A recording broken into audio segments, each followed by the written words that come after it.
Sa pagpapatuloy naman ng kanilang pag-uusap, parang batang manghang-mangha itong si Orlan sa mga istoryang ibinabahagi ng kanyang ama sa kanila. Sa puntong yon, halos hindi niya mawari kung papaano ito nakatagal sa ganoong sitwasyon. Ayon sa tatay niya, na sa mga unang taong kanyang pananatili sa ilalim ng palasyo, marami siyang nasaksihang mga dibinong namatay buhat sa matinding karamdaman. Ang iba sa mga ito, unang buwan pa lamang ng kanilang pamumuhay sa mismong hawla, nagdesisyon ng tapusin ang mga sarili nila. Bukod kasi sa takot, ayaw din itong magtagal sa ganoong kalagayan. Mas pinili nilang tapusin ang kanilang mga sarili sa paniniwalang yon ang magiging daan para makalaya sila sa bilangguang yon. Subalit, lingid sa kanilang kaalaman na kahit kaluluwa na sila, wala pa rin silang takas sa kamay ng siyam na anghel ng kadiliman. Dagdag pa ng kanyang ama na, minsan niya nang nakita ang anghel na yon na merong kakayahang humawak ng mga kaluluwa. Ito rin ang pangunahing tagapagpangalaga ng lahat ng San Telmong nagbibigay liwanag sa kanilang kaharian. Naniniwala rin ito na ang nilalang na yon ang kauna-unahang makakapansin sa kanyang pagkawala. Matapos naman itong mailahad ng kanyang ama, mariin naman siya nitong inabisuhan na sa lalong madaling panahon, pilitin nilang makabalik sa kanilang lugar.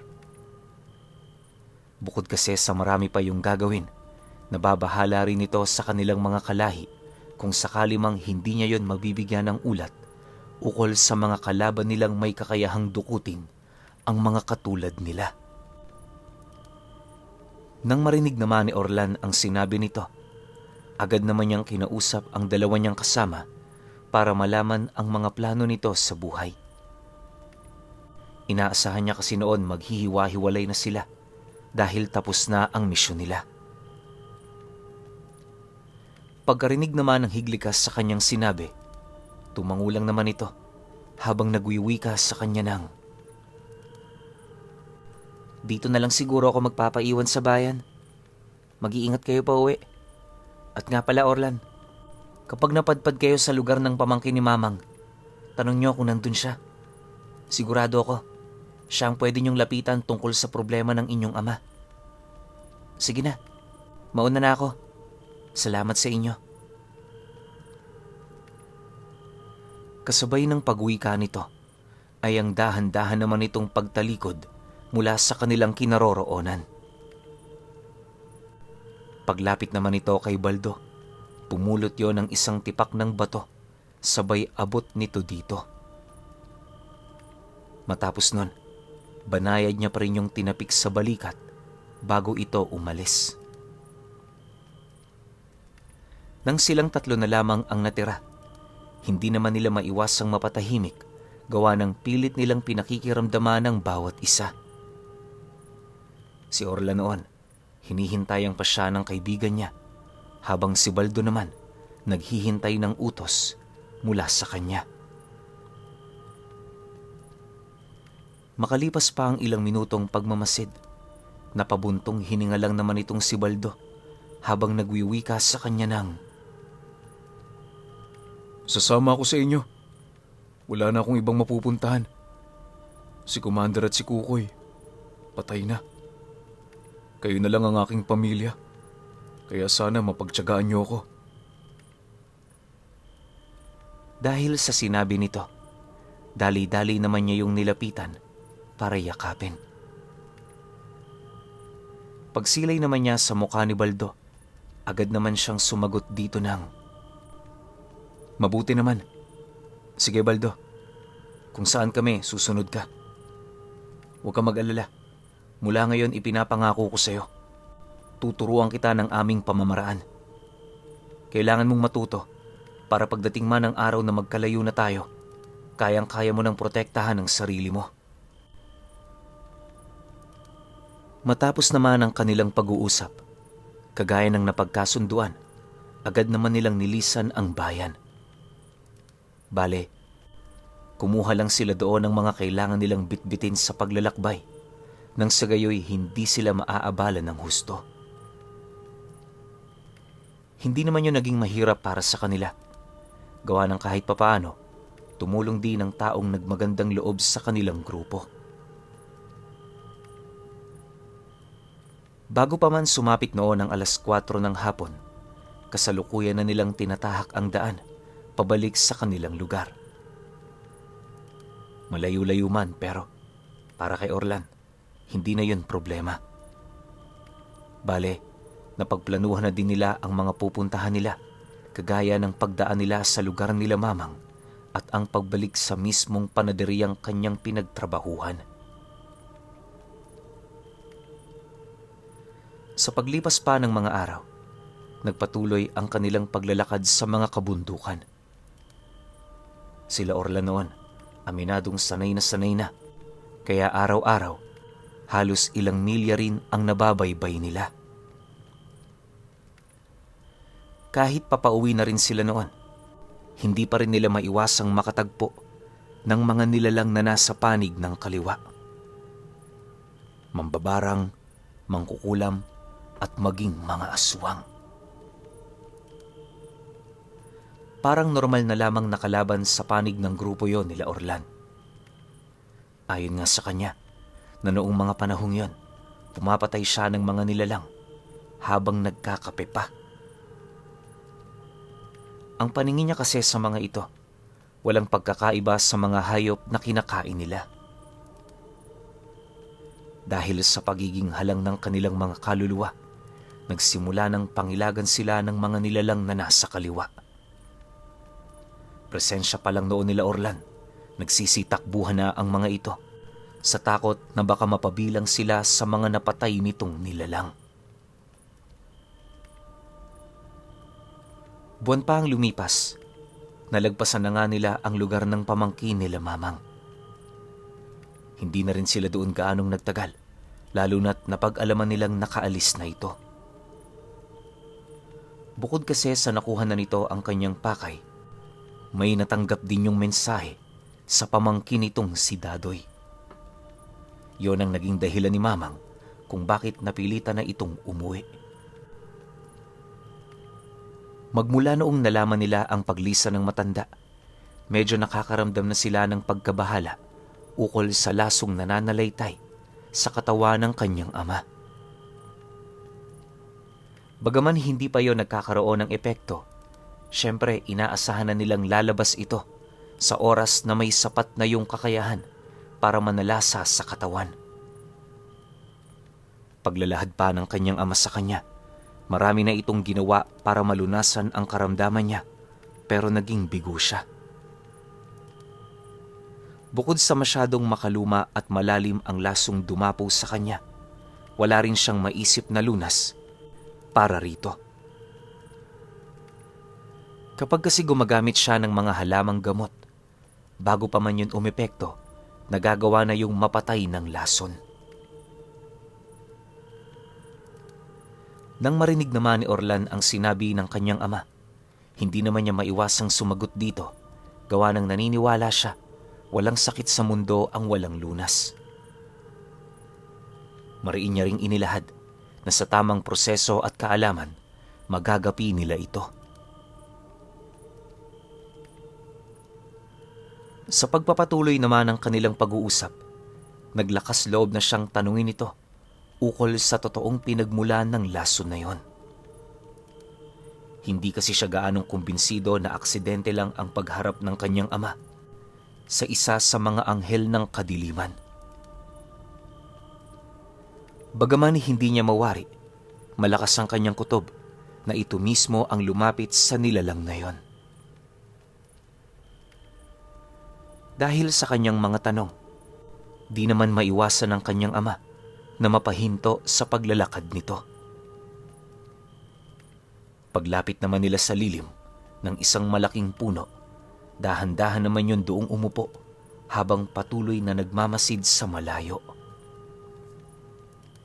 Hindi naglaon, pagsilay naman ito sa kanya, Napabuntong hininga na lamang ito na parang paulit-ulit pa rin itong pinag-iisipan kung pipiliin niya bang ilahad ang katotohanan o patuloy yung itago sa kanya. Makalipas pa ang ilang minuto, pag-upo naman ni Orlan sa harapan ng kanyang ama, doon na yun napilitang magsalita.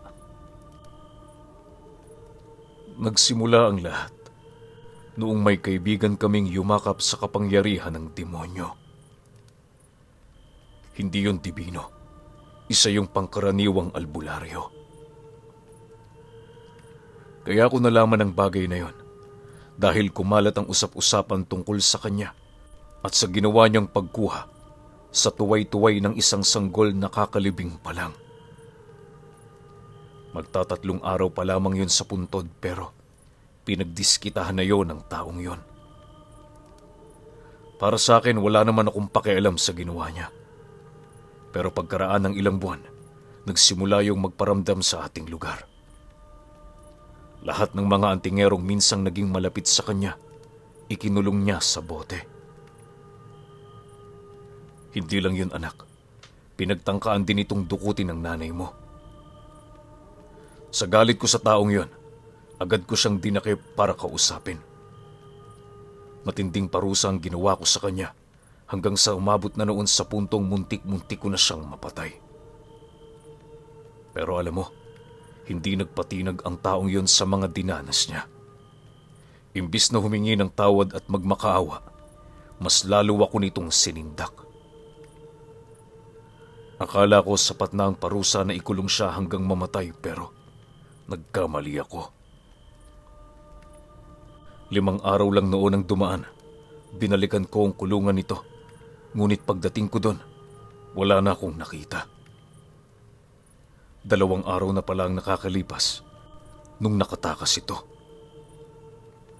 Sa sobrang galit ko, anak, nagdesisyon akong hanapin siya. Noong una, pabor pa yon. Pero nang mapansin kong masyado nang malayo ang mga lugar na napupuntahan ko, doon na ako nagdesisyong bumalik sa atin. Pagtatapat ng kanyang ama. Dagdag pa nito na, matapos siyang bumalik, nagbigay yun ng ulat sa kanyang mga kapatid para sa gagawin nitong pangkat na maghahanap sa taong yon. Sa loob lamang ng isang araw, nakagawa ito ng isang grupo na binubuo ng 5 antingerong purong mga dibino. Sa puntong yon, nasisiguro nilang mahanap nila sa lalong madaling panahon ng lalaki. Bukod kasi sa kakayahan nilang magtanong-tanong sa mga engkantong nakakasalubong nila, meron din silang kasama na dibinong may kalahating dugo ng engkanto.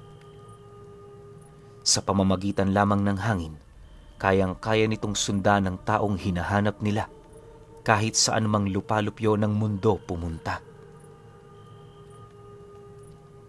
Dahil sa lakas ng kanilang grupo, inakala ng kanyang ama na wala nang makakatalos sa kanila.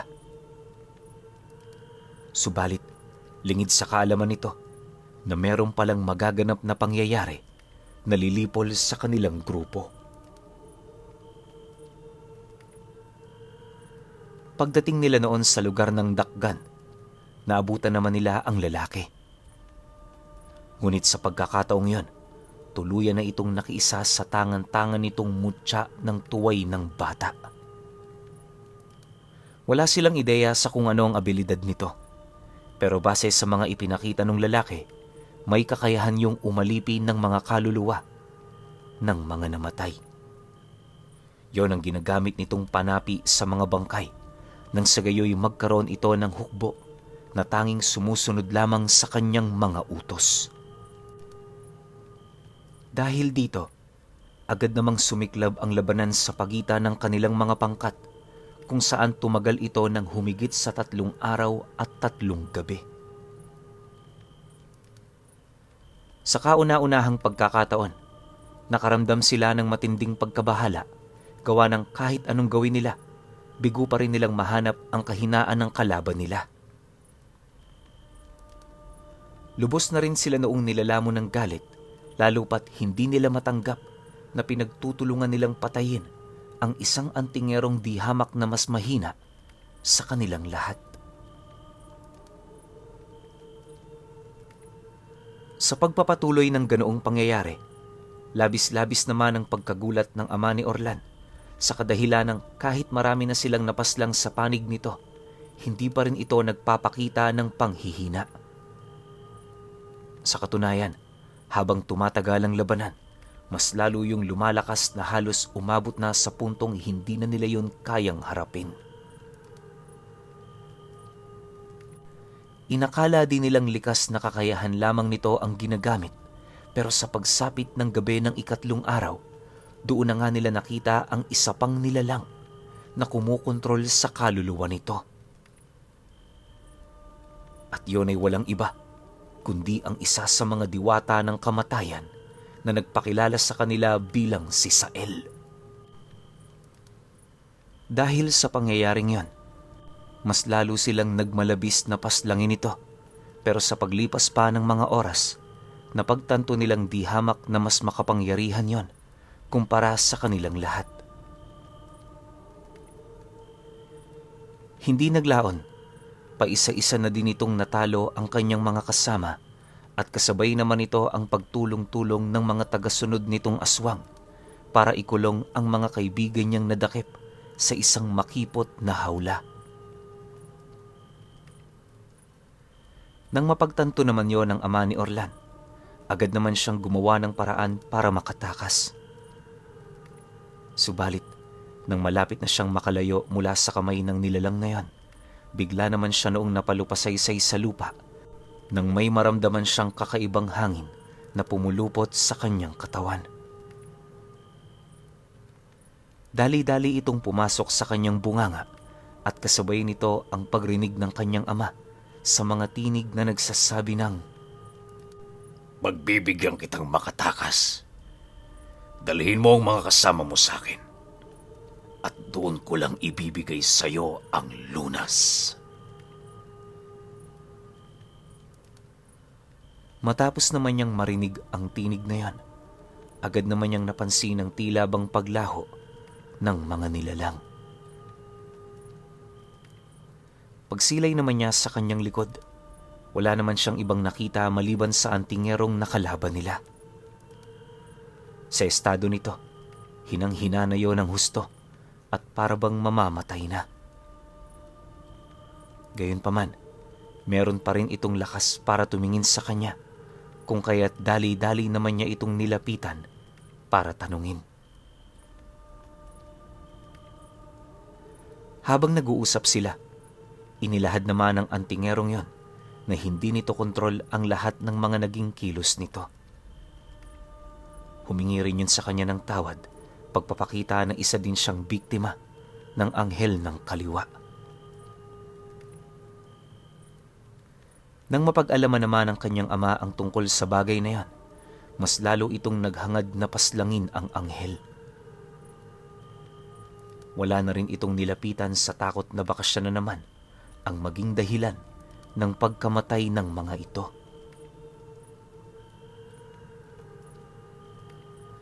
Sa paglipas pa ng mga araw, ginugol ng kanyang ama ang kabuuan nitong oras para sa pagsasanay.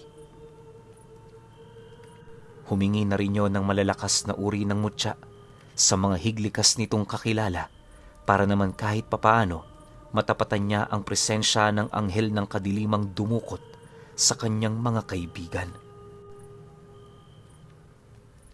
Buwan pa ang dumaan, marami ng pananaliksik ang ginawa ng ama ni Orlan. Napag-alaman nitong sa lugar ng Sierra Madre yun nagkukuta, kaya na may paunti-unti, pinilit na nitong makapaghanda ng gamit.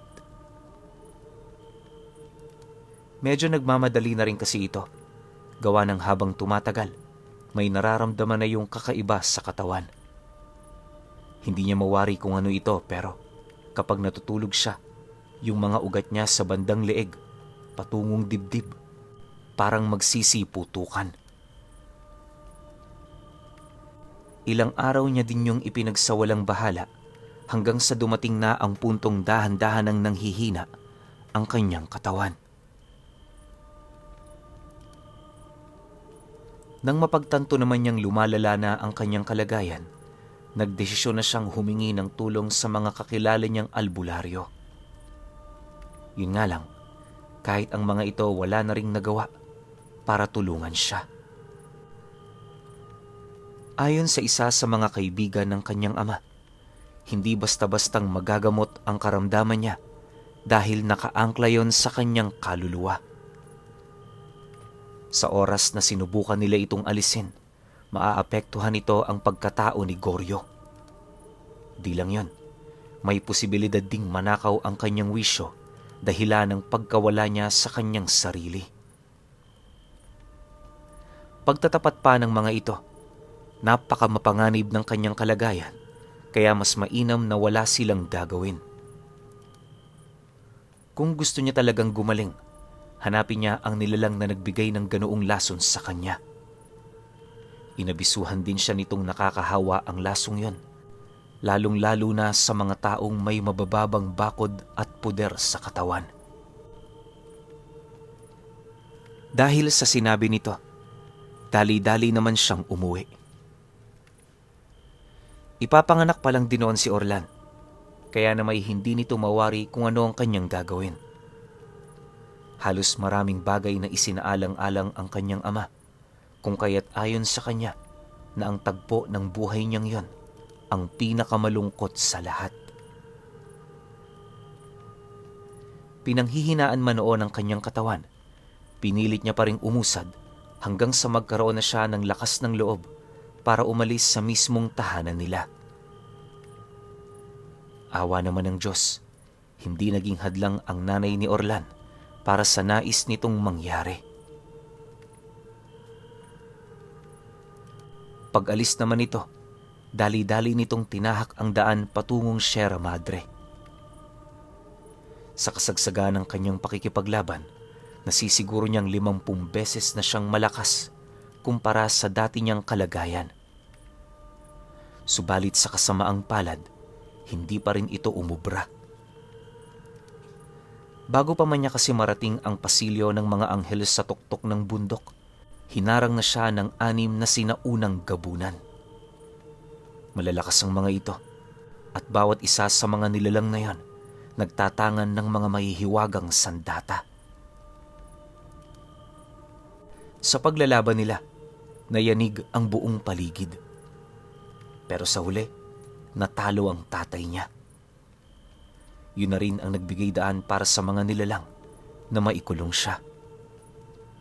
Dagdag pa nito na, kaya hindi siya namatay sa loob ng ilang dekada ay dahil sa kagustuhan niyang makabawi sa nilalang na sumira ng buhay niya. Sa mga panahong yon, lahat ng insekto at hayop na dumadaan sa kanyang hawla, pinipilit niya itong kainin. Yung tubig ding nangangalingasaw mula sa isang maliit na butas na malapit sa kanya, tinitiis niya itong inumin para lamang mairaos ang kumakalam niyang sikmura. Kayo nang bahalang mag-isip kung gaano kasaklap ang kalagayan ng ama ni Orlan noong mga panahong yon. Matapos naman itong mailahad ang mga bagay-bagay, napayuko lang naman ito habang pilit na sinasariwa yung mga nangyari noon sa kanila. Dagdag pa nito na, kahit ilang taon pa man ang lumipas, magmula noong nangyari ang bagay na yon, nanatili pa rin yung bangungot para sa kanila. Kung hindi lang noon para kay Orlan at sa kanyang ina, mas pipiliin na lamang nitong makulong sa hawlang yon. Nang marinig naman ni Orlan ang mga bagay na inilahad nito, di naman niya maiwasang maawa sa naging karanasan ng kanyang ama. Makalipas pa ang ilang minuto, dala na rin ang bigat ng nararamdaman nito. Hindi naman ito mapigilang umiyak. Nang mapansin naman yon ni Orlan, agad naman niyang inabisuhan si Baldo na pansamantala na muna silang manatili sa lugar na yon. Pagkarinig naman ng kaibigan niya sa kanyang abiso, dali-dali naman itong ibinaba ang mga gamit nila. Kahit papaano nauunawaan naman nila ang ama ni Orlan, Sa kadahilanang maliban sa mga naging karanasan nito, aminado rin silang hindi naging madali ang buhay nito sa lugar na yon.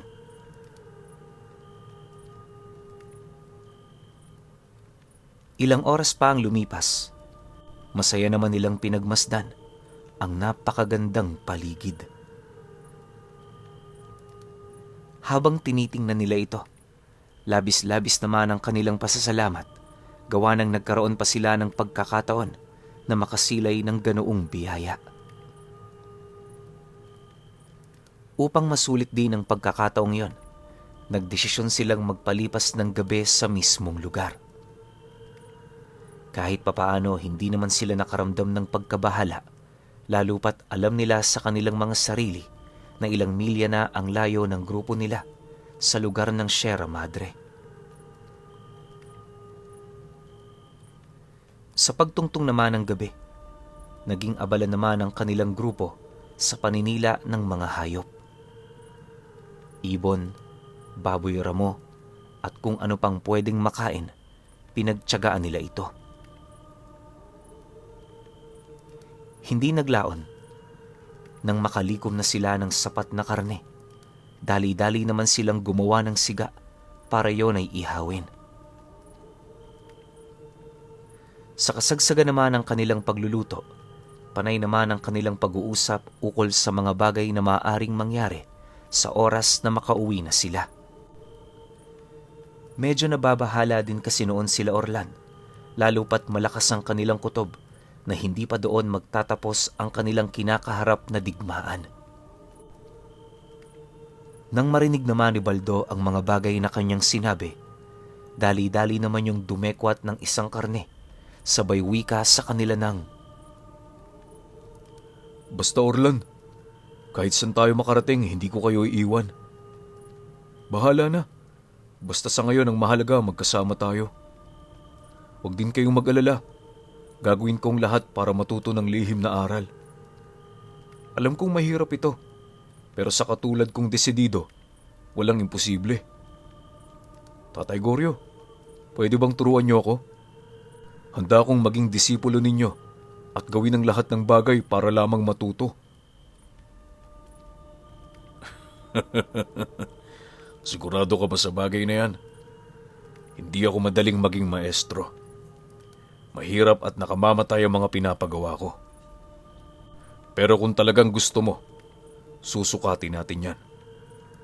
Maswerte ka sapagkat kaibigan ka ng anak ko.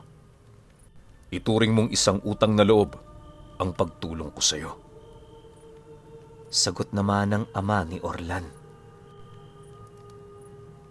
Nang magkasundo na sila, noon ding mismong gabing yon, sinimulan na ni Baldo ang isang katakatakot na dasal. Mula alas 7 hanggang alas 12 ng gabi, nakapatira pa yon sa damuhan habang taimtim na nananalangin. Silang mag-ama naman, wala namang ibang ginawa kundi ang mahiga sa sanga ng puno habang pinag-uusapan ang kanyang ina. Maya-maya pa, pagsilay naman nilang tapos na si Baldo sa ginagawa nito, agad naman yung inutusan ng kanyang ama na magbantay hanggang umaga. Nang marinig naman ito ang kanyang sinabi, di naman yun tumutol. Kahit napakahirap ng mga nauna nitong pagsasanay, wala silang narinig na reklamo na nagmumula rito. Kinabukasan, minabuti naman nilang ipagpatuloy ang kanilang paglalakad kung saan nagdesisyon ang kanyang ama na dumaan sa mga kapatagang binabalot ng matataas na talahib.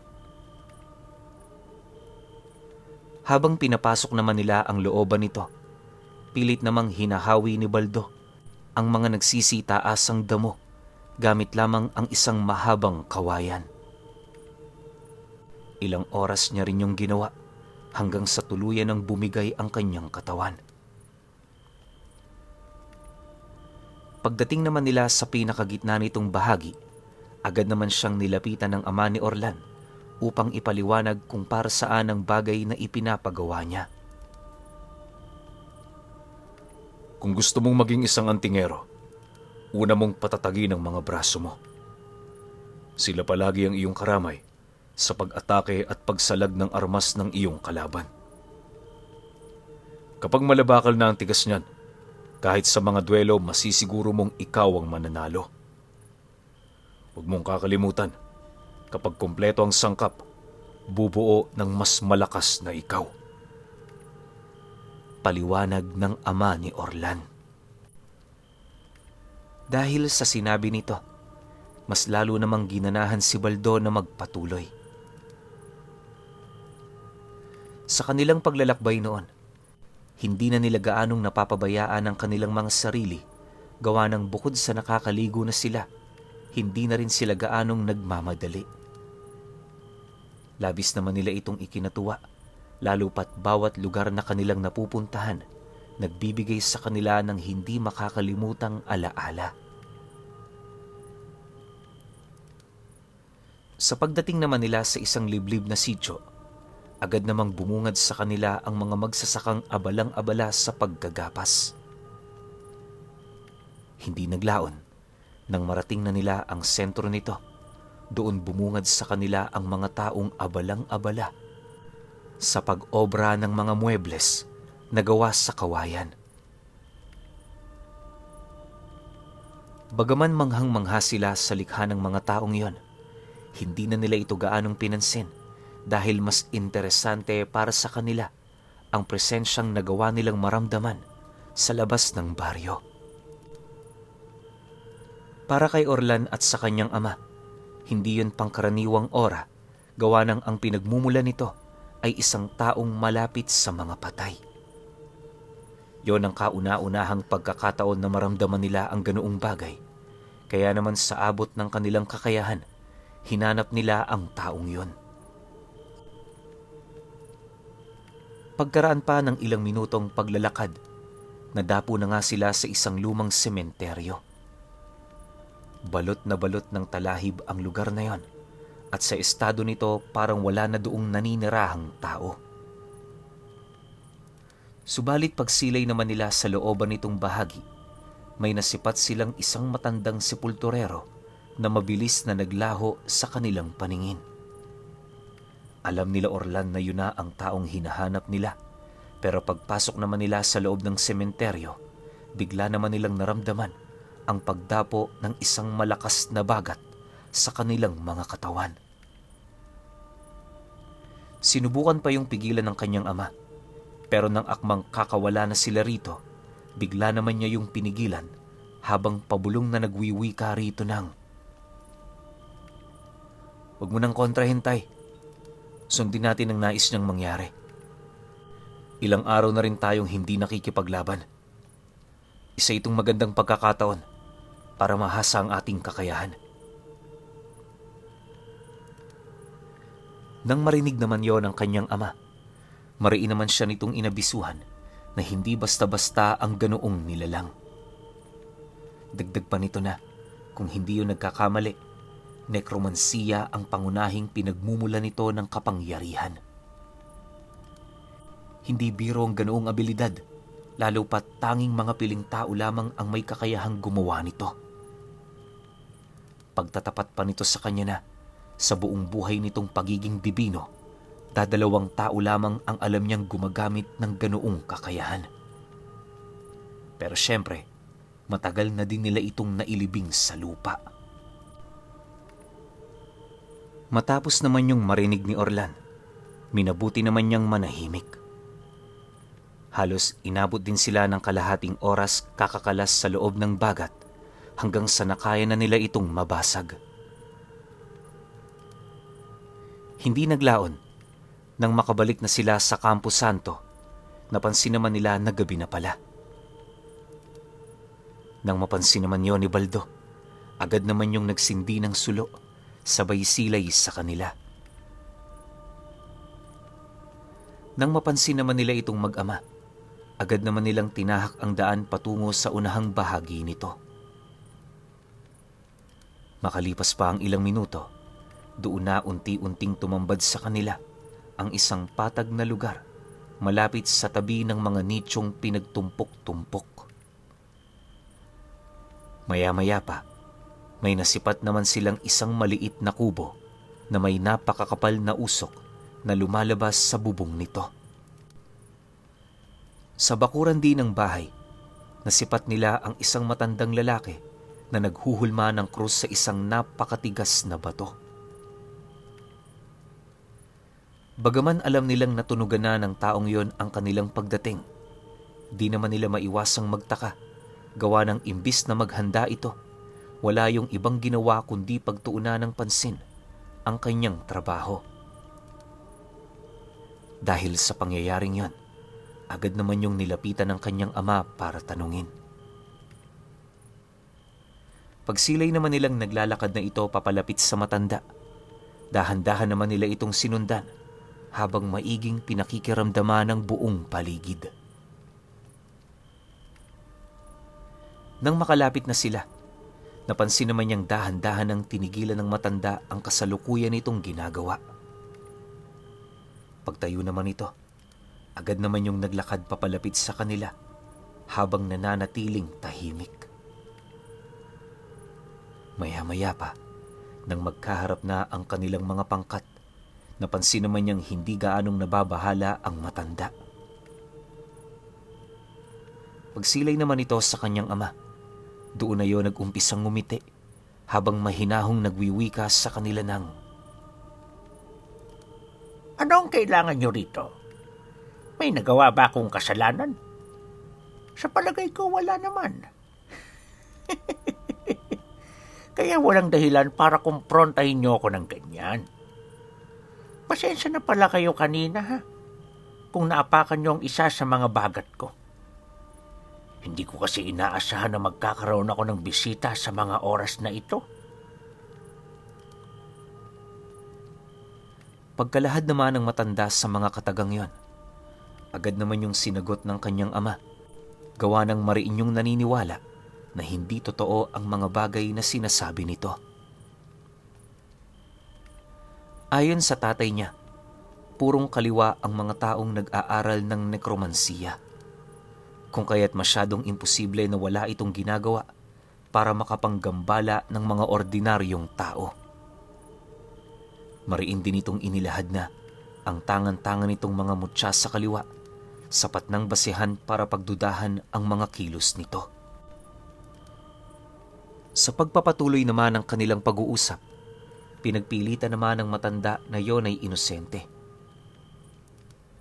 Dahil sa pamimilit nito, labis naman yung ikinagalit ng kanyang ama hanggang sa dumating ang puntong unti-unti nang lumalabas ang dalawang anghel na gumagabay dito. Binalot na rin ang katawan nito ng espiritual na baluti na siya namang labis na ikinamangha ni Orlan. Maya-maya pa, lumabas na rin sa kanyang katawan ng anghel na halos ilang buwan ding gumabay sa kanya. Nang makipag-isa na yon sa katawan ng kanyang ama, mas lalo pang tumindi ang presensya nito na halos umabot na sa puntong lahat ng mga kaluluwang naninirahan sa lugar na yon napilitan ng magsilabas sa kanilang mga pinagkukublian.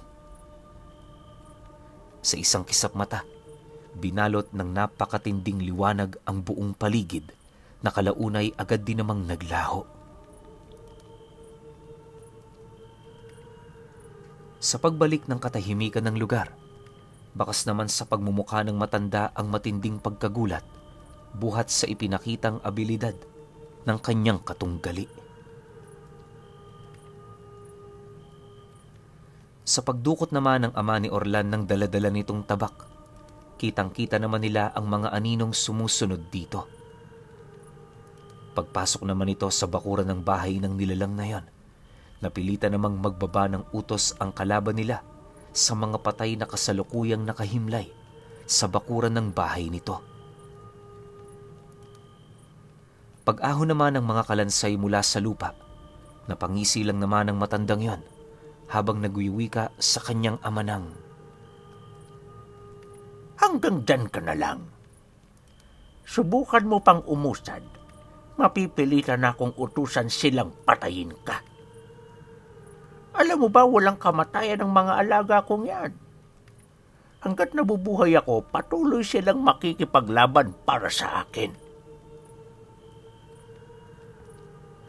Nang marinig naman yon ng kanyang ama, masaya naman yung sumagot sa matanda ng, Alam ko. Ibig sabihin lang nun, ikaw lang ang kailangan kong patayin. Marami akong alam tungkol sa inyo, lalong-lalo na sa inyong mga kahinaan. Balita ko mga katulad ninyo, hindi sanay sa pisikal na kumbate. Kapag nalapitan kita dyan, ihanda mo na ang sarili mo. kasabay ng pagwika ng kanyang ama, ay ang buong puwersa naman itong pagwasiwas ng hawak-hawak nitong tabak. Matapos naman niya itong gawin, buong puwersa naman siya nitong sinugod, dahilan para mapilitan na ring gumawa ng depensa ang matanda sa pamamagitan ng mga kalansay nito. Pagharang naman ng hindi mabilang na mga nilalang, walang habas naman yung pinagtatataga ng kanyang ama na siyang naging sanhi upang kumalat ang mga buto nito sa paligid. Pagsilay naman ng matanda na hindi sapat ang abilidad ng kanyang mga kalansay para pahinain ito, nagdesisyon na yung ilabas ang iilan sa kanyang mga pinakamalalakas na manika. At ang mga nilalang na ipinakita nito, walang iba kundi ang 3 kalansay ng mga antingerong pinatay mismo ng matanda. Kaya naman yung nalaman nila Orlan ay dahil sa ito mismo ang naglahad sa kanila ng mga bagay na yon. Matapos naman itong marinig ng kanyang ama, agad naman itong tinawag ang 3 nitong gabay para pumasok sa kanyang sandata. Nang maisakatuparan na niya ito, muli na naman niya yung sinugod kung saan walang kahirap-hirap naman niyang nagapi ang mga nilalang na tinawag nito. Pagbagsak naman ng mga kalansay, agad namang nilapitan ng kanyang ama ang matandang yon, sabay turo rito gamit ang kanyang tabak. Nang mapagtanto naman ng matanda na wala na yung magagawa, agad naman yung napaluhod sa lupa, buong pagpapakumbabang nagsusumamo sa kanila na kung maaari wag nila yung tutuluyan. Upang maipakita rin ito ang kanyang katapatan, pinili naman itong magkumpisal sa kanyang ama ng lahat ng nagawa nitong kasalanan. Subalit sa kabila ng lahat ng yon, nanatili pa rin silang pursigido na paslangin ito. Hindi naglaon. Nang mapansin naman ng kanyang ama na wala na yung sasabihin pa, agad naman yung tumitig sa mga mata nito habang nagwiwika ng, Pasensya ka na. Pero isang malaking kasalanan ang pagpatay sa aming mga kapatid. Kanina nung inilabas mo sila at ibinida, ikaw na mismo ang gumawa ng sarili mong libingan. Pagdusahan mo na lang ang iyong kasalanan sa kabilang buhay. Pagkalahad naman ito ng kanyang ama, walang pagdadalawang isip naman itong inundaya ng saksak ang nilalang, dahilan para mapalupasaysay naman yon sa lupa. Halos pilit din itong nakipaglaban para sa kanyang buhay, pero ang mga anghel na kasalukuyang nangingibabaw sa tabak ni Goryo, mabilis nang sinusunog ang kabuuan ng sistema nito. Di yun naramdaman ng matanda, gawa ng nasa espiritual na estado yon noong mga panahong ginagawa ito ng kanyang gabay. Maya-maya pa, kagaya ng inaasahan, unti-unti na rin yung natanggalan ng kakayanan para magsalita. Bumilis na rin ang paghinga nito hanggang sa dahan-dahan na yung bumagal at kalaunay tumigil na. Nang mapansin naman yon nila Orlan, agad naman silang lumapit sa kanyang ama para tingnan ng malapitan ng matanda. Sa kanilang pagmamasid, napansin naman nilang kagaya lang yon ng isang pangkaraniwang mangkukulam. Sa pagbalik ng katahimikan sa lugar, pinagtulungan naman nilang ilibing ang matandang yon. Nang may isakatuparan na nila ito, agad naman silang bumalik ng baryo na parabang wala man lang nangyari. Sa paglipas pa ng mga araw, nagpatuloy ang kanilang paglalakbay. Hindi naglaon nang makabalik na sila sa kanilang lugar. Una namang hinanap ni Orlan ay ang kanyang ina.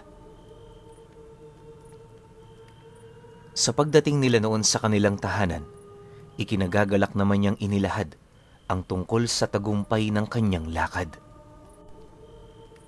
Pagkarinig naman ito sa kanyang sinabi, agad namang pumasok ang kanyang ama ng nakangiti.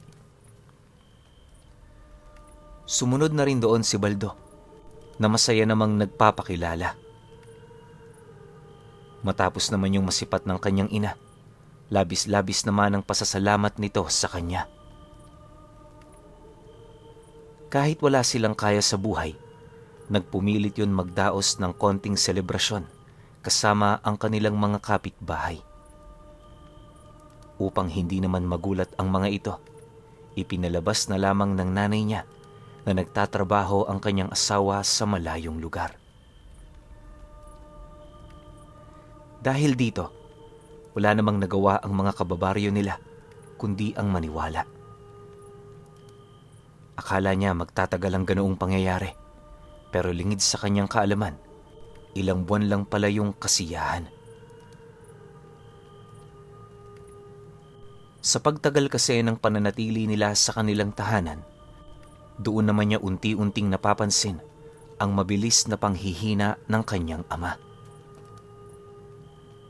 Ginawa naman nila ang lahat ng kanilang makakaya pero dumating na noon sa puntong hindi na talaga nila yun malabanan. Kahit gaano ring kalakas ang mga tangang mutya ng kanyang ama, unti-unti na rin yung nalason na siya namang humantong sa pagkamatay ng mga ito.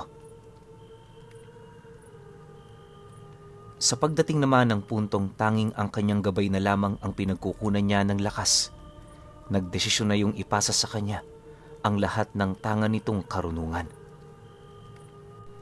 Ibinalik din ng kanyang ama ang anghel na ipinagabay nito sa kanya magmula noong bata pa siya. Ito ang tatandaan mo, anak. Kahit wala na ako sa tabi mo, patuloy pa rin kitang gagabayan. Ito ang magsisilbing simbolo ng pagmamahal ko para sa iyo. Wika ng kanyang ama bago nito isuko sa kanya ang lahat. Kasabay ng pagwika nito ay ang pagpasok naman ng kulay puting usok sa kanyang bunganga. Yon ang espiritual na wangis ng anghel, kaya naman nang makapasok na yon sa kanyang sistema, agad naman niyang naramdaman ang pagbalik ng lakas niya. Sa estado naman noon ng kanyang ama, dahan-dahan na rin yung nanghina hanggang sa mawalan na yon ng kakayahang tumayo at kumilos. Halos ilang araw pa din yung nakipaglaban sa lason hanggang sa dumating na nga ang araw na kinakatakutan niya. Isang umaga, nadatnan na lamang ni Orlan na ganap ng malamig na bangkay ang kanyang ama. Kalong-kalong ito ng kanyang ina, na pahigbi namang umiiyak para hindi niya mapansin. Dahil sa kanyang mga nakita, nagmamadali naman siya doong lumapit habang umiiyak.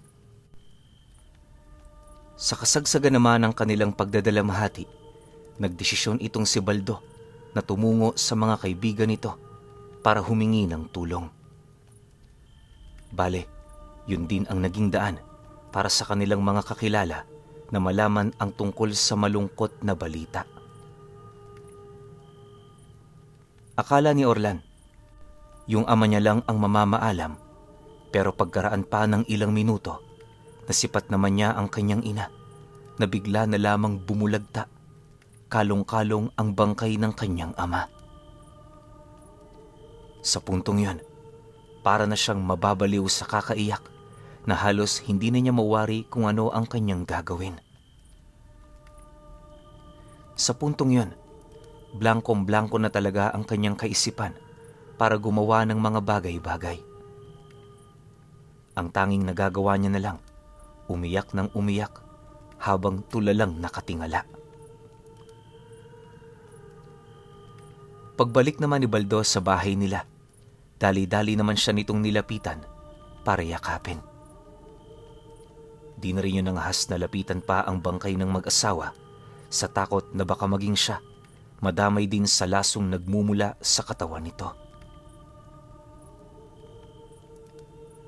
Makalipas pa ang ilang minuto, paisa-isa na ring nagsidatingan ang mga malapit na kaibigan ng kanyang mga magulang.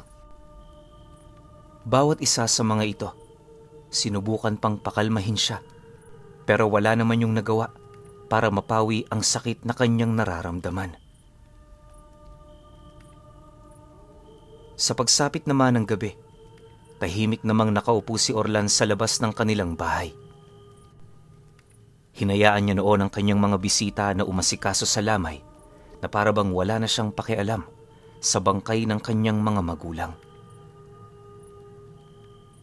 Nang mapansin naman yon ni Baldo, dahan-dahan naman yung lumapit sa kanya para magbigay ng payo.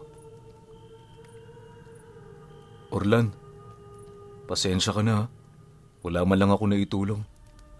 Alam mo, hindi sana mangyayari ang ganun kung malaki-laki lang din ang ambag ko. Kumalma ka na. Nandito pa naman ako eh. Kahit na magmukmuk ka pa dyan ng ilang taon, wala ka nang magagawa. Nangyari na ang mga dapat mangyari. Sa ngayon, dalawa na lamang ang pwede mong gawin. Manatili sa kalungkutang yan o magpumilit na tumayo alang-alang sa mga mahal mo sa buhay na nawala. Hindi pa tapos ang laban, Orlan. Nagsisimula pa lang tayo. Wika ni Baldo sa kanya. Nang marinig naman ni Orlan ang sinabi nito, dahan-dahan naman siya doong napalingon habang walang patid ang pagtulo ng kanyang luha. Pagsilay naman niya dito, mangiyak-ngiyak naman siyang sumagot ng, Sasamahan mo ba ako hanggang wakas? Magpapalakas ako, Baldo. Sasanayin ko ng husto ang sarili ko hanggang sa matapatan ko ang mga demonyong yon. Hindi ako titigil kahit yun ay ikamatay ko. Matapos naman itong makapagsalita, dali-dali naman yung tumayo para puntahan ang bangkay ng mga magulang niya. Pagdating naman niya sa harapan nito, mas lalo naman niyang hindi napigilan ang sakit at galit na kanyang nararamdaman. Halos hindi na nga niya noon na kaya pang humawak sa kabaong ng mga ito. Gawa ng pakiramdam niya, dahan-dahan itong sinusunog ang kanyang kaluluwa. 9 na araw pa ang dumaan, naihatid na nga nila ang kanyang mga magulang sa huli nitong hantungan. Pagbalik naman nila Orlan sa pamamahay nila, agad naman niyang inutusan itong si Baldo na kunin ang lahat ng kanilang gamit. Makalipas pa ang ilang minuto, nang makalabas na sila sa mismong bahay, agad naman niya yung sinilaban, gamit-gamit ang isang gaserang punong-puno ng langis.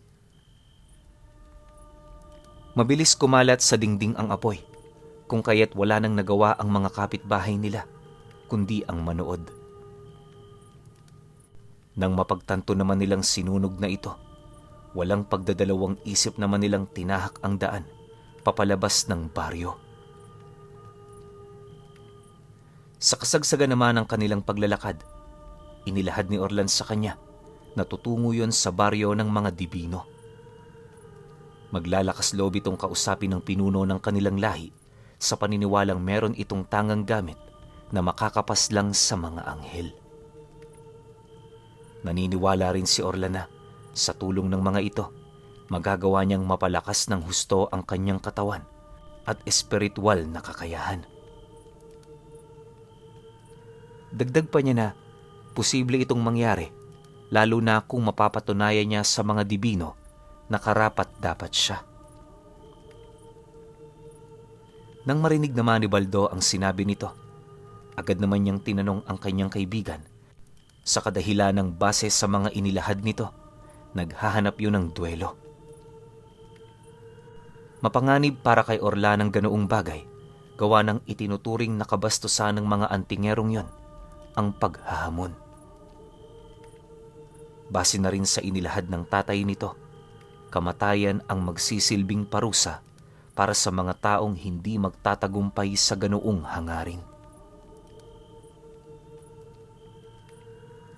Sa pagpapatuloy naman ng kanilang pag-uusap, pilit naman niya yung pinigilan pero wala naman siyang nagawa para baguhin ang pasya nito. Kahit nababahala na rin noon si Baldo, naglakas loob pa rin siyang samahan nitong si Orlan nang sa gayoy masaksihan niya kung ano ang gagawin nito. 2 araw pa ang lumipas, nadapo na nga sila sa isang masukal na kagubatan, ilang milya ang layo mula sa baryo nila. Sa lugar na yon, bihira na lang silang makasilay ng tao, kaya na may nasisiguro nilang malayo na ang lugar na yon sa mga sibilisasyon. Hindi naglaon. Pagdating naman nila sa pinakalooban ng gubat, may nasipat silang mga malalaking pamamahay na ang ginawa nitong pundasyon ay yung mga punong nabubuhay. Makalipas pa ang ilang minuto, nang makapasok na sila rito, agad naman silang sinalubong ng iilang mga kalalakihan. Bawat isa sa mga taong yon may daladalang mga palaso at pana na animoy maninila pa lamang yon ng pagkain. Paglapit naman ito sa kanila, agad namang nagbigay galang doon sila Orlan sa pamamagitan ng pagmano. Maya-maya pa, nang magawa na nila ito, agad naman sila nitong sinamahan patungo sa bahay ng matandang namumuno sa kanilang angkan. Sa kasagsagan naman ng kanilang paglalakad, na ibahagi ng isang dibino sa kanila ang kagustuhan ng kanilang pinuno na makausap ang anak ni Goryo. Naintriga kasi yon sa pagkamatay ng kanilang kapatid, kung kaya't naghahanap yon ng kasagutan ukol sa mga nangyari rito. Nang marinig naman ni Orlan ang sinabi nito, napangiti lang naman siya habang sumasagot dito ng, "Isa din yan sa pakay ko. Balita ko mataas ang posisyon dito ng aking ama. Siguro karamihan sa inyo nagluluksa din sa kanyang pagkawala. Ay, ganun talaga ang buhay. Hindi natin kontrol kung kailan tayo mawawala." Nang mailahad naman niya ang bagay na yon, mariin naman itong tinutulan nung lalaki. Naniniwala kasi ito na para sa kanilang mga dibino, hindi ganoon umiikot ang buhay. Ayon dito na, sila ang may kontrol nito, kaya malabong mamatay sila kung hindi nila yon pahihintulutan. Dagdag pa nito na, ang buhay nilang patunay sa bagay na yon ay ang matandang namumuno sa kanila. Matapos naman nilang mag-usap, sakto naman ang pagdating nila sa isang simpleng kubo na ubod ng tanda.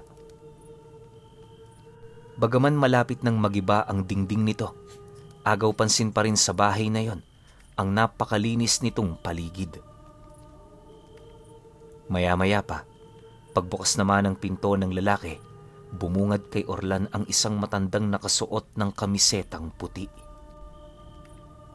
May dala-dala din yung isang baso ng kape at salakot na hindi pa nito tapos gawin. Pagsilay naman ng matanda sa kanila, agad naman sila nitong sinenyasan na pumasok sa mumunti nitong tahanan. Nang maunawaan naman yon nila Orlan, tahimik naman silang pumasok dito, sabay sarado ng pinto.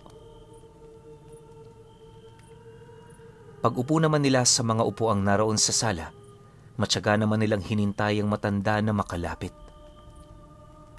Pagkaraan pa ng ilang minuto, agad namang binasag ng matanda ang katahimikang bumabalot sa kanilang tatlo. Una, kinumusta muna siya nito, at kalaunay dahan-dahan na rin yung nagtanong ukol sa nangyari sa kanyang ama.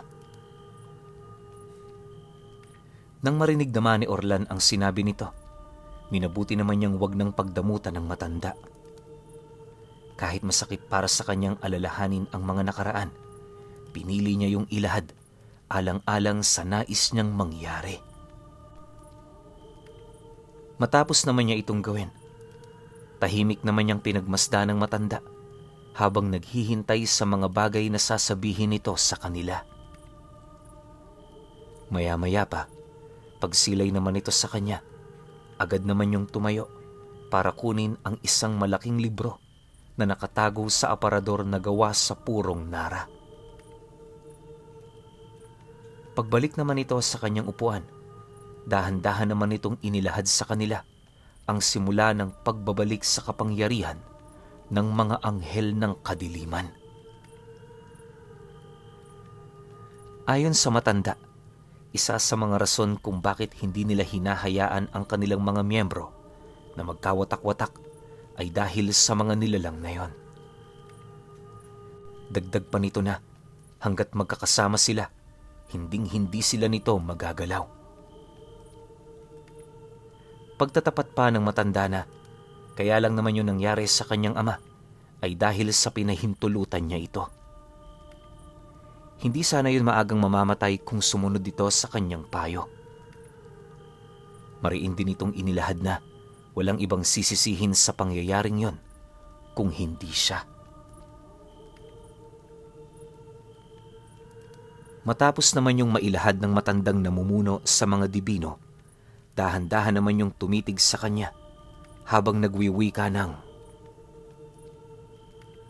Bagay lang nasisihin ng iyong ama.